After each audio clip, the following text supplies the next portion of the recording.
Today, I want to talk to you about something that I believe is the most misunderstood thing in golf, and something that a lot of online quote unquote gurus will teach, but can be very dangerous, especially as you're progressing through your handicap as you get down under 18 into the single digits, trying to get down there close to par. This is really hurting a lot of golf swings.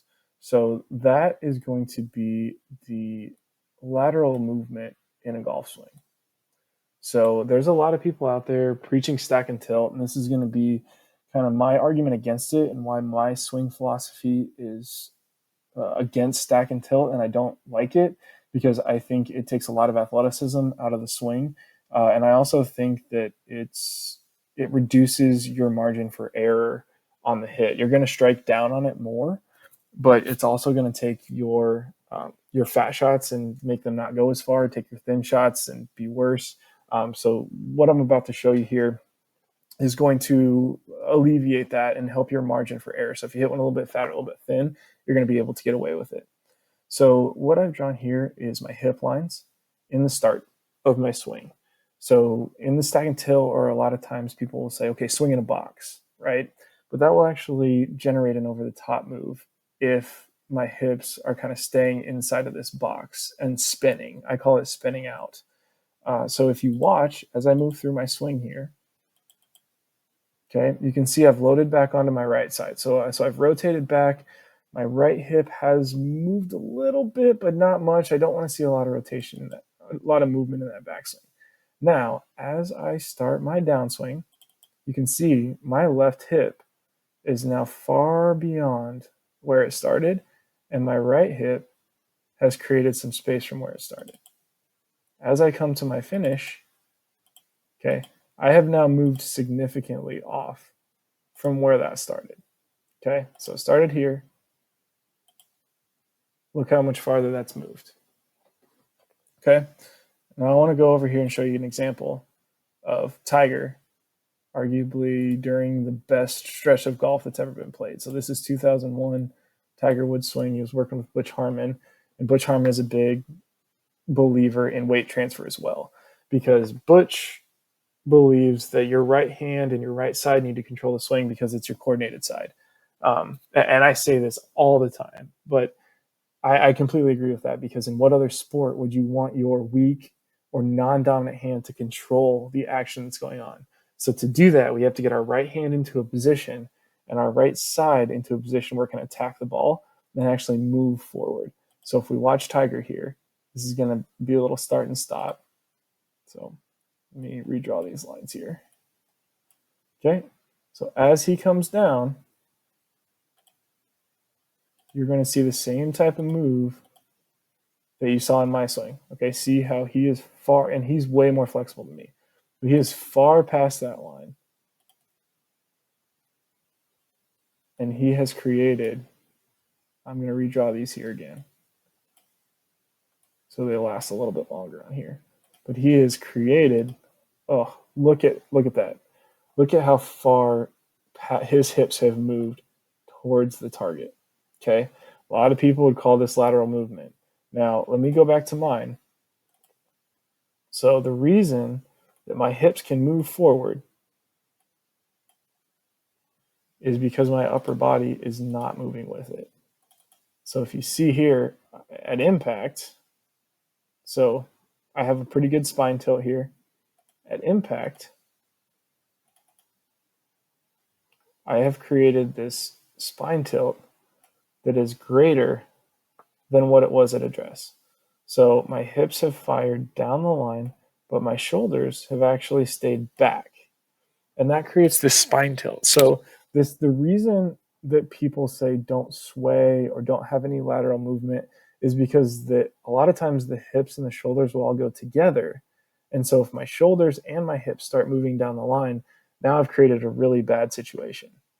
But if I've created this separation, if my hips are moving and my shoulders are staying back, my spine angle has actually increased.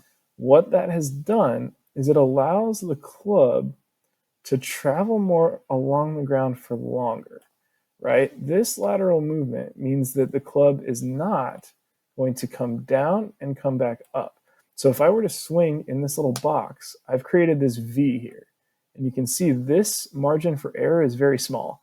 If I hit the ball and I'm here in my swing, or I'm here, I'm going to hit that really fat or really thin, and it's going to cause me a lot of distance. If the club is moving along the ground more, I have a lot bigger margin for error. I can hit this a little bit fat, I can hit this a little bit thin, and I can still get away with it, right? So you can see this club now is going to exit really low. So you can see the path of that club was actually into the ground, low, and then up. Now, it's a little exaggerated, but that's exactly what we want to see, right? So, boom. Okay. See that track there? Let's go back over to Tigers, right? What made Tiger Woods so good is that his miss hits were better than everybody else's average hits, right? So let me rewind that a little bit farther. But watch his club. Okay. Did you see how far along the ground that traveled? I mean, he is so flexible and his arms were so in sync with his body that that club was along the ground for a good 3 feet. So his miss, when he miss hit it, he had such a wide margin for error that he could get away with it. And just look at this lean and shoulder tail. His is way more than mine was because he's flexible. This is why flexibility is so important in the golf swing as well. Because if your hips are moving forward and your upper body is staying back, look at the flex, look at the torque on your lower back here, right? So I'm going to jump back over to mine. I've got a lot of lines drawn on this now. But again, I got some torque on my lower back. I'm not nearly as flexible as Tiger was. But that club has traveled along the ground and is coming back up. Let me show you this one more time. Full speed. Okay, I'm going to get rid of some of these lines here. Bear with me for 1 second. And I hope this is really helpful to everybody, because it's something that, you know, I see a lot. I see a lot of teachers get on YouTube or whatever, their favorite teaching platform, and they talk about how just turn in place, stack and tilt, whatever. This is my argument against that. So, all right. Again, look at how much I've moved.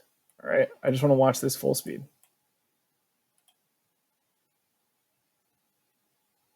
Okay. Let's go back over to Tigers. I'm going to rewind this all the way to the end, to the beginning. Watch him. Boom. Boom. Boom. Look at that. It's not a slide. But look at how long that club can travel along the ground. Let me see if I can get it to stop right at impact. No.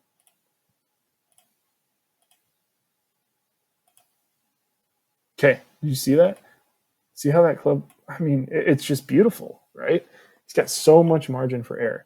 So this is something that it's a little more technical of a video, but it's something that I really wanted to put out there because I know a lot of people are trying not to get this forward move in their hips, and I think it's just so wrong. I think you have to get that forward lean in your hips. You have to get them moving towards the target.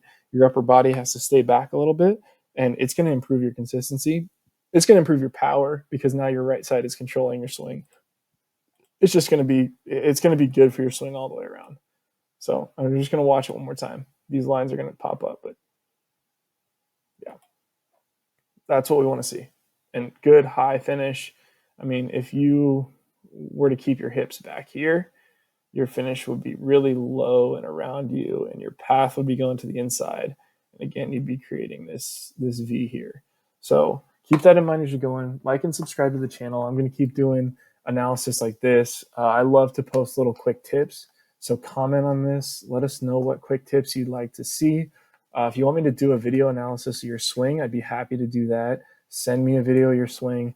I'll do a quick analysis, post it online. You can come back and watch it. We're going to grow the game of golf together. I'm a huge proponent of helping beginner golfers get better at the game, helping good golfers advance to the next level of their game.